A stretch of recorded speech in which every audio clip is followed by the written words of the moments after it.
Nation special day observe, वो world refugee day है और वर्ल्ड हेल्थ डे। तो ओवरऑल अगर यूनाइटेड नेशन डे के हवाले से सवाल आ जाए तो वो कौन सा है, याद रखिएगा वो 24 अक्टूबर है। याद रखिएगा हर साल यूनाइटेड नेशन डे जो है वो 24 अक्टूबर को ही मनाया जाता है, just on behalf of the establishment of United Nation on the date 24 October in 1945।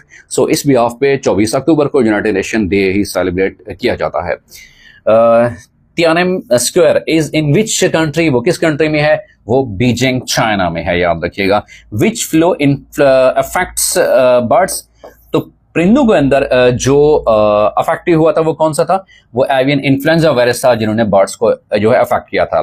Who said child is the father of man, तो ये विलियम वर्ड्सवर्थ को कहा जाता है द ग्रेट इंग्लिश पोइट।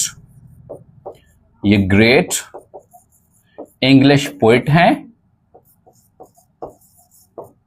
और जिनको विलियम वर्ड्सवर्थ को कहा जाता है कि ये पोइट ऑफ नेचर भी हैं, लवर ऑफ नेचर भी हैं, वर्शिपर ऑफ नेचर भी हैं, and even William Wordsworth is known as the reflector of nature भी इन्हें कहा जाता है, क्योंकि उनकी मोस्ट जो पोएटिक लाइंस हैं, जो पोइट्री है, वो नेचर के इर्द गिर्द ही रिवॉल्व करती हैं और ये नेचर और नेचुरल फिनोमिनास को ही रिप्रेजेंट करते हैं। इसीलिए इनको कहा जाता है lover of nature, worshipper of nature, reflector of nature and even the poet of nature भी इन्हें कहा जाता है। उसके बाद who invented the first mechanical computer की बात है। अगर मैकेनिकल कंप्यूटर की बात है, मॉडर्न कंप्यूटर की नहीं, तो मैकेनिकल कंप्यूटर के हवाले से Charles Babbage is the right option. Next question is the co-founder of Netscape, जो को-फाउंडर उसका क्या है, मार्क एंडरसन है उसका को-फाउंडर।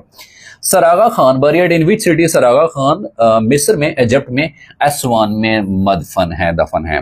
उसके बाद है कि the C pack railway line near Haviland is called as, उसको क्या नाम दिया जाता है, वो खंजराब रेलवे उसको नाम दिया जाता है।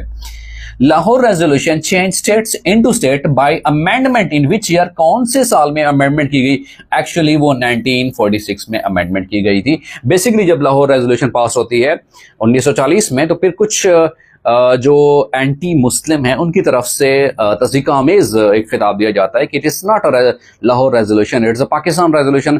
तो फिर दोबारा मुसलमानों ने, और जो मुस्लिम लीग के लीडर थे उस वक्त उन्होंने कहा था ठीक है भाई कि इसको रेजोल्यूशन लाहौर की बजाय अगर पाकिस्तान रेजोल्यूशन नाम दिया जा रहा है तो ये सोने पे सुहागा और ही बेहतर है। लेकिन ओवरऑल ऑफिशियली तौर पर जो अमेंडमेंट करके इसका नाम जो चेंज किया गया था, वो कब चेंज किया गया था, वो 1947 में। ओवरऑल इसका राइट ऑप्शन है कि स्टेट्स इनटू स्टेट अमेंडमेंट कब की गई थी, वो 1946 में ही की गई थी।